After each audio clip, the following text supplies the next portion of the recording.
Shut that machine off. Those 5 words were the first sign that Marjorie Whitmore had made a mistake she could not bury under another HOA notice. I had been pouring coffee at 7:12 that morning when a diesel engine growled beyond my kitchen window. The sound was too heavy for a delivery truck. By the time I reached the back porch, cold air carrying the smell of wet grass and exhaust hit me in the face, and I saw a flatbed truck parked 50 feet from my barn. A compact excavator sat behind it. 3 contractors in reflective work vests were unloading equipment, while a 4th man studied the weathered red structure that had stood on my property longer than most houses in Willow Ridge. And beside them, wearing a charcoal coat over her usual polished clothes, stood Marjorie, our HOA president, holding a blue folder against her chest. I walked across the damp gravel. "Can somebody tell me what is happening?" The site supervisor introduced himself as Ray Donovan. He looked to be in his early 50s, practical and tired, the kind of man who checked measurements before making promises. "We have a removal order for this structure," he said. "From the association." I looked at Marjorie. "You sent a demolition contractor onto my property?" She opened her folder. "Ethan, you received notice. The barn encroaches on a recorded infrastructure easement. The board authorized corrective action after you failed to remove it. I disputed that notice in writing. The board reviewed your objection. Then show me where I authorized anyone to enter my land." Ray's expression changed slightly. He raised one hand toward his crew. Nobody moved closer to the barn. "I was told access had been cleared," he said. Marjorie answered before I could. "It has." I felt anger rising, but the machinery, the contractors, and the old barn behind them made one thing obvious. Losing my temper would solve nothing. "Ray, I own this parcel. The authority she is claiming is disputed. I have requested the recorded easement documents from the county." He nodded slowly. "Then we verify before touching anything." Marjorie's jaw tightened. "Your company has a signed work order. A work order does not answer a property dispute."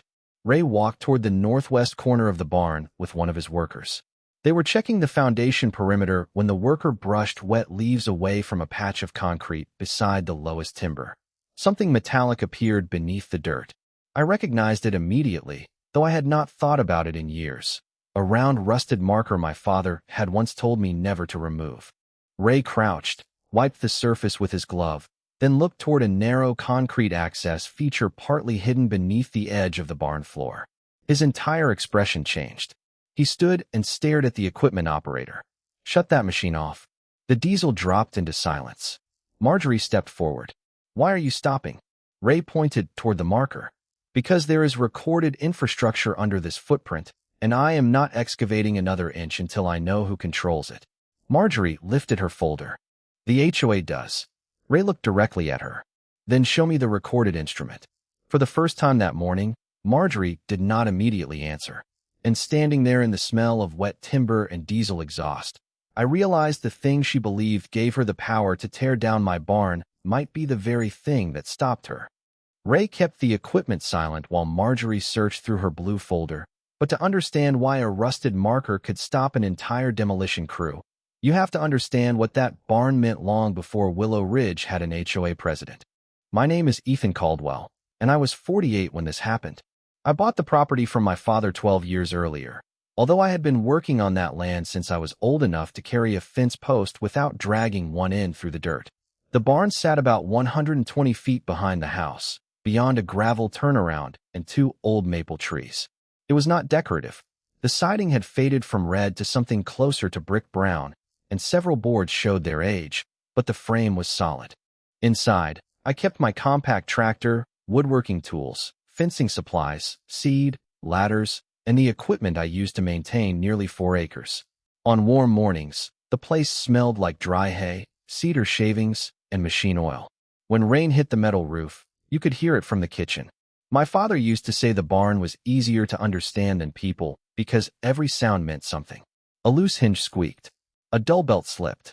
A roof panel rattled before it needed tightening. Paperwork was different, which was why he saved everything. On a shelf above the old workbench sat a green metal document box with a small brass latch. Inside were property tax records, surveys, photographs, repair receipts, and a copy of the deed. One photograph showed my father beside the barn in 1989, leaning against his faded pickup with the same north wall behind him. Willow Ridge did not exist then. Most of what became the subdivision was still pasture and woods. The first houses appeared years later, and the homeowners association came later still. Near the northwest corner of the barn was another thing I had inherited without thinking much about it. A round metal marker set almost level with the ground beside a narrow concrete access feature partly covered by grass. When I was 16, I once suggested pulling it out because it caught the mower wheel. My father stopped me immediately. "Leave that exactly where it is," he said. "Surveyors and utility people put markers in the ground for reasons." I listened. Over the years, dirt collected around it, grass grew over the edge, and eventually I stopped noticing it. Nobody from the HOA ever asked about it. Nobody from the county ever told me it created a problem. For more than a decade after I took ownership, the barn was simply part of my daily routine. I repaired a section of siding, replaced several roof screws, painted the doors, and kept the surrounding grass trimmed. Then Marjorie Whitmore became HOA president. Her first letter did not mention demolition, easements, or underground infrastructure. It arrived in a white envelope on an ordinary Tuesday and complained that the barn's exterior finish was inconsistent with current neighborhood standards. I remember standing at the kitchen counter reading it while my coffee cooled beside me. At the time, I thought the dispute was going to be about paint. I had no idea that the most important thing on my property was already sitting quietly beneath the grass, exactly where my father had told me to leave it. Marjorie's first letter gave me 10 days to address the barn's exterior, so I treated it like any reasonable maintenance request. I replaced 2 weathered boards on the south wall, tightened a loose strip of metal roofing, and spent a Saturday brushing a fresh coat of muted red paint across both doors. By sunset, my shoulders ached and the air smelled like paint, cedar, and cut grass, but the barn looked better than it had in years. I photographed everything and emailed the pictures to the HOA office. 3 days later, another envelope arrived. This one complained about visible equipment near the barn. I moved a wheelbarrow and several fence posts inside. Then came a notice about vegetation along the rear corner. I trimmed it. I was not interested in turning ordinary maintenance into a neighborhood war. What bothered me was that every time I corrected one item, Marjorie found another. By early summer, her letters had stopped sounding like maintenance reminders. She began calling the barn a non-conforming structure. At the next board meeting, I sat in the Willow Ridge clubhouse beneath fluorescent lights while Marjorie explained that older structures still had to meet community standards. She wore a navy blazer and kept her blue folder open in front of her. "What specific covenant requires me to remove the barn?" I asked. "Nobody said removal is the only outcome," she replied. "Then what outcome are you requesting?" She glanced down at her papers. "Compliance." That word followed me home because it sounded official without answering anything. The next morning, I opened the green document box in the barn. The brass latch clicked beneath my thumb. I found my deed, an older boundary survey, tax records, and photographs dating back decades. The survey showed the barn entirely inside my parcel. Nothing I had showed HOA ownership beneath it. I scanned the documents and sent Marjorie a written request asking her to identify the exact covenant, recorded restriction, or property interest she believed gave the association authority over the structure. Her response arrived 4 days later. She said the board was reviewing historical land records. That was the first moment I realized this was no longer about faded paint. 2 weeks passed without another letter. Then, on a humid Thursday afternoon, I was repairing a gate when Henry Walsh, my 71-year-old neighbor, stopped beside the fence. Henry had lived there before most of Willow Ridge was built. He nodded toward the barn. "Association still bothering you about that thing?" "Apparently they are reviewing historical records now." Henry gave a quiet laugh. "They better review carefully. There is old infrastructure running through parts of these properties." I looked at him. "What kind?" "Drainage, utility access, maybe both." Plans changed several times when the subdivision went in. That evening I walked around the barn with a flashlight. Near the northwest corner, weeds had grown over the old metal marker. I cleared them with my boot until the rusted circle was visible again. I remembered my father's warning and left it untouched. The following Monday, a certified letter arrived from the HOA.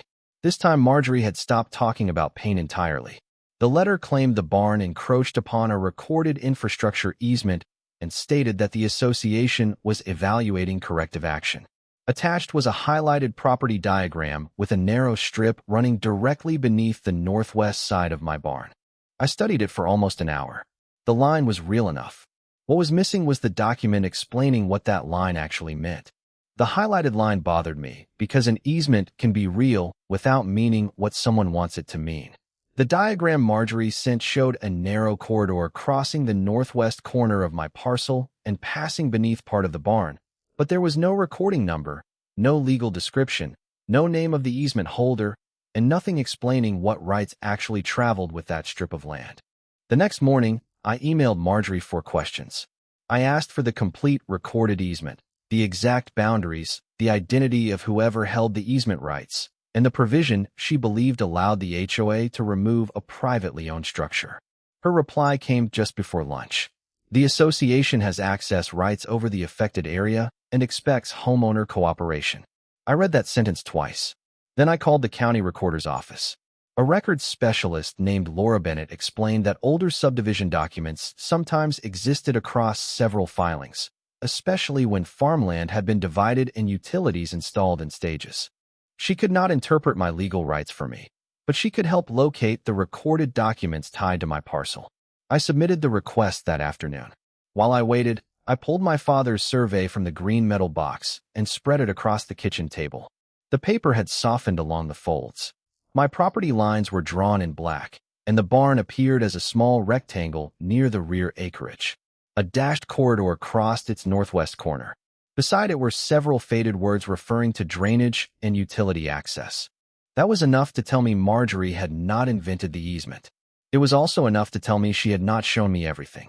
2 days later, she came to my property herself. I was replacing a hinge on the barn door when her sport utility vehicle stopped near the gravel turnaround. She stepped out carrying the blue folder. "I wanted to make sure you understand the seriousness of this," she said. "I understand there is an easement. Then you understand why the barn cannot remain where it is." I set my wrench on the workbench. "No, I understand there is a line on a diagram. Those are not the same thing." Her expression tightened. "The association has access rights." "Access for what?" "Infrastructure." "Which infrastructure?" She hesitated. "Drainage and utilities." I pointed toward the northwest corner. "Who holds the easement?" "The association administers community interests." That was not my question. The barn was quiet except for a loose chain tapping softly against the door in the breeze. I told her I had requested the recorded instrument from the county and would respond after reviewing it. She closed her folder. "You should also understand that the board is not required to wait indefinitely while an obstruction remains over protected infrastructure. I am not asking you to wait indefinitely. I am asking you to show me the authority you say you have." She left without answering. That evening, I sent another email documenting the conversation and stating clearly that I did not consent to anyone entering my property to alter or remove the barn while ownership and easement authority remained disputed. I copied the HOA management address and saved the sent message with the rest of my records. The following morning, another certified envelope appeared in my mailbox. This one used a phrase none of the earlier letters had used: corrective removal. The board was giving me 7 days to remove the affected portion of the structure or face association arranged corrective action. I looked through the kitchen window toward the barn. The rusted marker was hidden again beneath the grass. Somewhere beneath those weathered boards was infrastructure nobody had bothered to identify clearly, and Marjorie was already talking about removing the building before the county had even sent me the document explaining who actually had the right to touch what. The 7-day deadline changed the sound of every truck that passed my driveway. I knew the HOA had threatened corrective action, but I still expected Marjorie to wait for the county records before doing anything physical. I was wrong. On the second day, I sent the board another written objection stating that the barn stood on my privately owned parcel, that the scope and holder of the easement had not been established, and that I did not authorize the association or its contractors to remove, alter, or excavate around the structure. I attached my deed, the older survey, and the photograph of my father standing beside the barn in 1989. I also asked the management company to confirm receipt. They did. Marjorie did not respond. On the third day, Laura Bennett called from the county recorder's office. She had located several historical filings connected to my parcel, including an easement recorded during early development of the surrounding land. The complete document had been archived with older subdivision records, and she was arranging a certified digital copy. "I should have it available tomorrow," she said. "Does it identify who controls the easement?" I asked. "The recorded instrument should identify the parties and the stated purpose. I cannot interpret the legal effect for you, but you will be able to see what was actually recorded." That was all I needed. One more day? I emailed Marjorie immediately and told her the county had located the original instrument. I asked the HOA to suspend any corrective action until everyone could review the same document. 20 minutes later, she replied with one sentence: "The board's deadline remains in effect." I printed that email and placed it in the green metal box. That afternoon, Henry Walsh stopped by while I was cleaning sawdust from the barn floor. I showed him the highlighted diagram. He studied it, then pointed toward the northwest corner. "That line looks familiar," he said. "Back when they developed the eastern lots, there was a drainage route through here. They needed access in case something had to be serviced." Was the HOA involved? Not back then. There barely was a neighborhood. His answer stayed with me. If the infrastructure existed before the HOA became what it was now, I wanted to know exactly how Marjorie had concluded that the association controlled it. That evening, I photographed the metal marker, the concrete access feature, every side of the barn, and the surrounding ground. I measured the barn's position against the old survey and saved copies of everything in 2 places. I was not trying to prove what the easement meant before reading it. I was making sure nobody could later argue about what had been there. The next morning, I woke before 6:30 to the low hum of rain against the bedroom window. Laura's document had not arrived yet. I made coffee and checked my email twice. Nothing. At 7:12, a diesel engine rolled up the driveway. Through the kitchen glass, I saw a flatbed truck, a compact excavator, and men in reflective work vests. Marjorie's sport utility vehicle was parked behind them. For a few seconds, I simply stared. She had not waited for the county record. She had not answered my objection. She had hired someone to act first. I grabbed my jacket, slipped my phone into my pocket, and walked outside as the cold smell of wet gravel and diesel filled the morning air. By the time I reached the barn, one contractor was already studying its foundation, and Marjorie was opening that familiar blue folder as if a signature on a work order could settle a question the original land records had not even finished answering. Ray did not care who had the nicer folder or the more official title.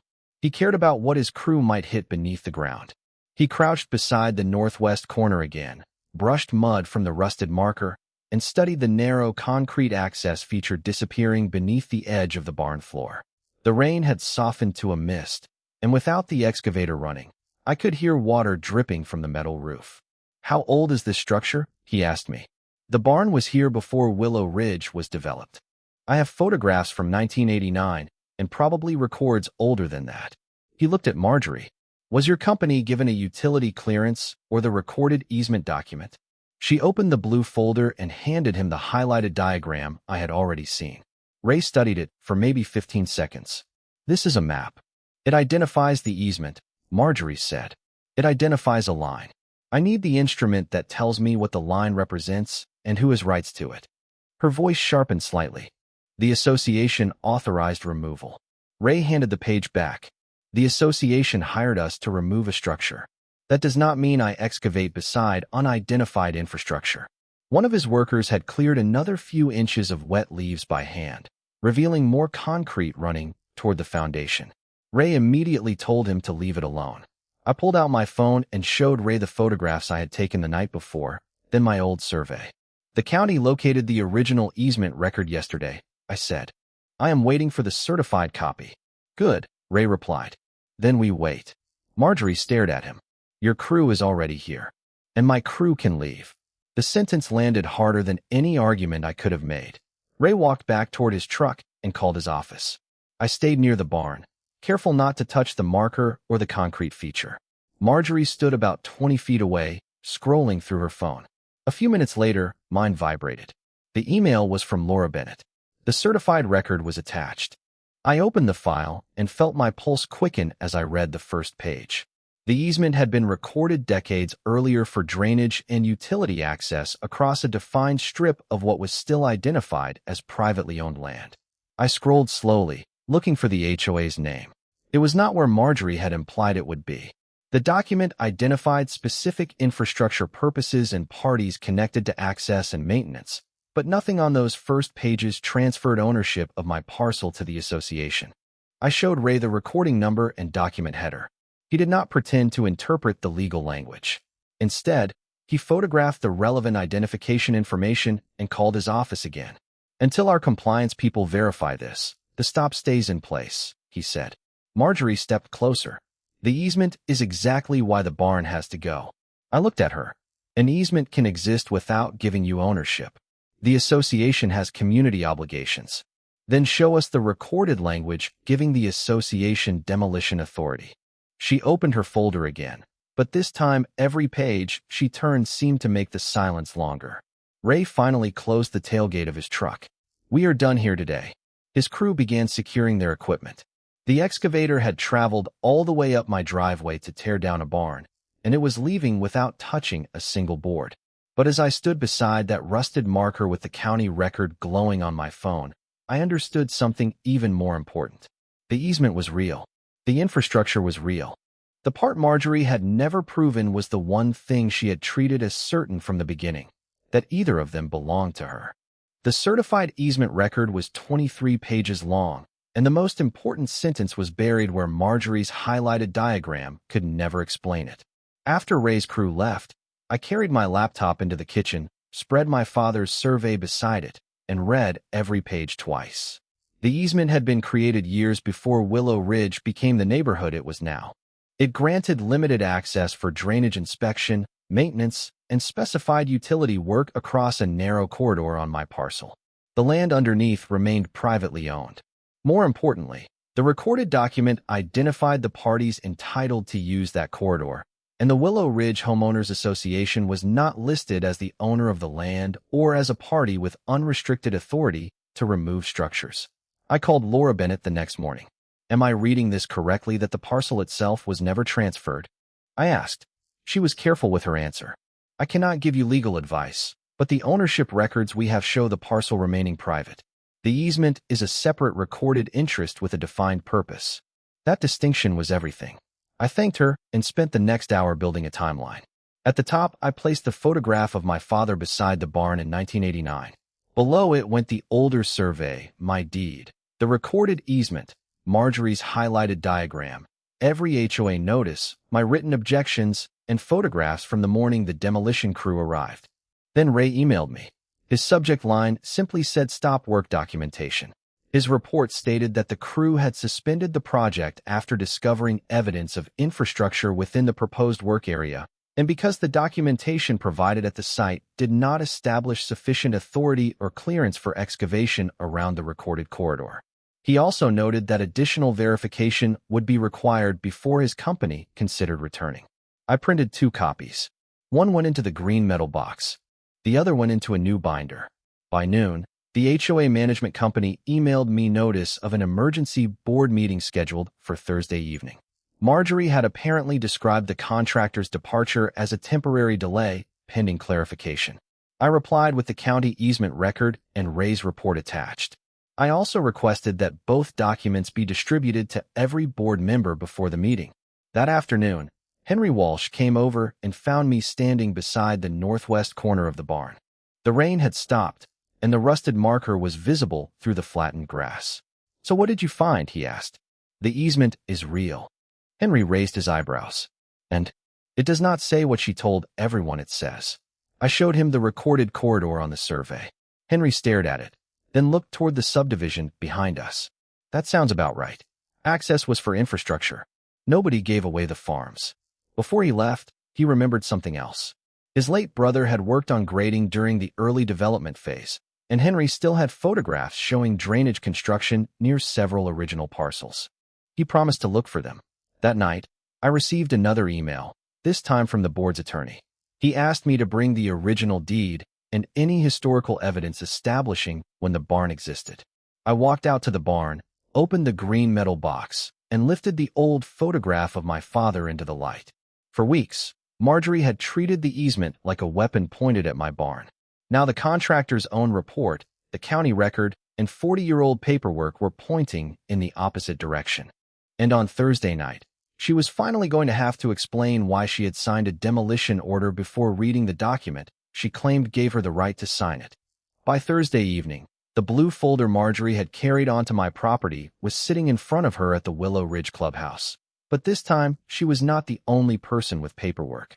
I arrived 15 minutes early carrying my binder, the green metal document box, and the original survey protected inside a clear sleeve. Henry Walsh came in behind me holding a large envelope of old photographs. Ray Donovan had emailed his final stop work report that afternoon, and I had printed copies for every board member. The room smelled faintly of coffee and furniture polish. About 20 homeowners filled the folding chairs behind us. Marjorie sat at the center of the board table in her navy blazer, composed but noticeably quieter than usual. The board attorney, Michael Grant, sat 2 seats away with the certified easement record open on his laptop. When the meeting began, Marjorie described the contractor visit as an enforcement action that had been temporarily suspended because additional infrastructure verification was required. Michael looked up. Before we characterize it that way, I want the ownership and authority questions addressed. I opened my binder. I did not accuse Marjorie of lying. I did not need to. I placed the deed, survey, easement, historical photograph, my written objection, and Ray's report in chronological order. The barn is on my parcel, I said. The easement crosses part of that parcel. I never disputed that. What I disputed was the claim that the easement gave this association authority to demolish my structure. Michael examined the deed first, then the recorded instrument. The underlying parcel remains privately owned, he said. Marjorie leaned forward. But the association has obligations concerning common infrastructure. Obligations are not the same as ownership rights, Michael replied. The room became completely still. Henry handed me one of his photographs. It showed drainage construction during the early development years, with open fields behind it and my barn visible in the distance. I passed it to Michael. He compared the approximate date with the recorded easement. Then he turned to Marjorie. What document did you rely upon when authorizing the contractor? She opened her folder and removed the highlighted diagram.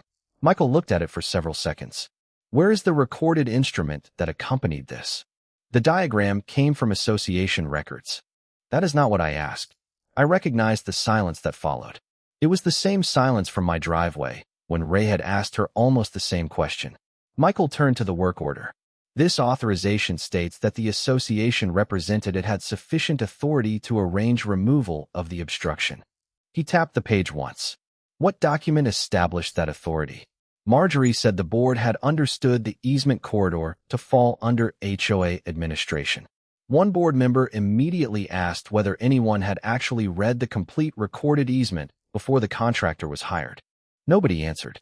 Then I distributed Ray's report. His language was careful and devastatingly simple.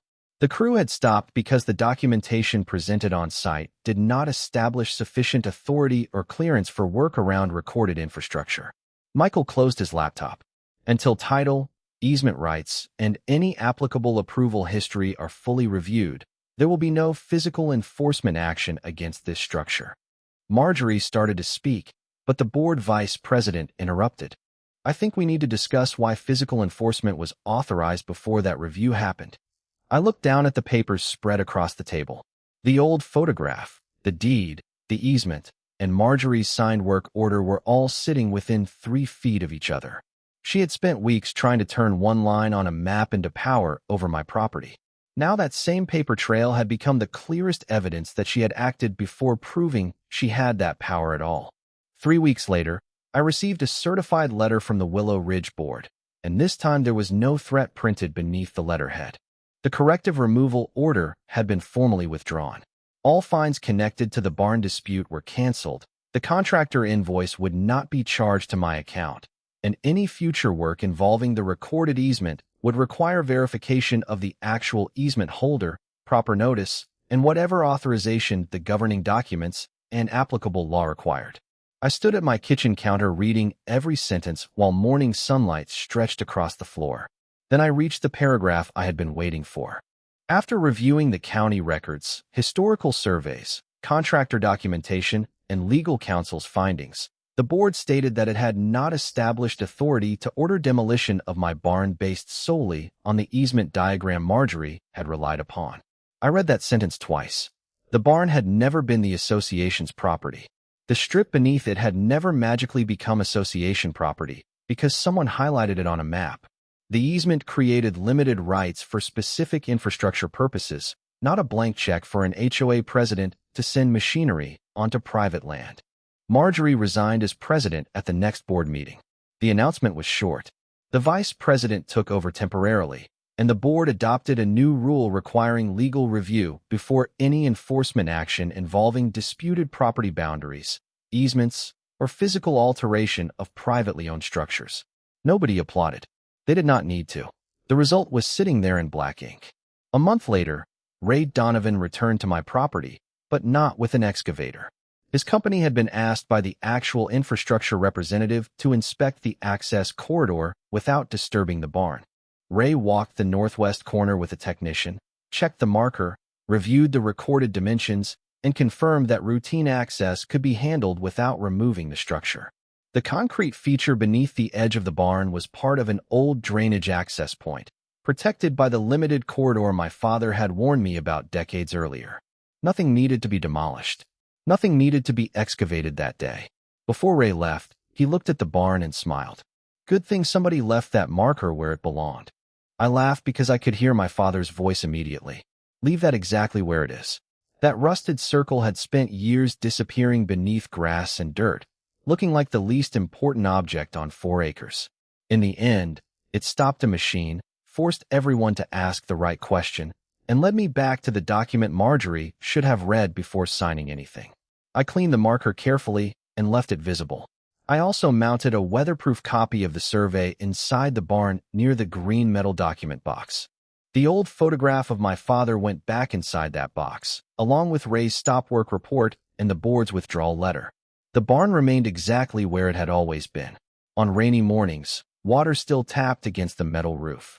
The doors still smelled faintly of fresh paint. The loose chain still clicked when the wind came across the field. The only real change was that whenever I walked past that northwest corner, I noticed the marker. My father had taught me not to move something just because I did not understand its purpose. Marjorie had made the opposite mistake. She saw a line she did not fully understand and decided it gave her power.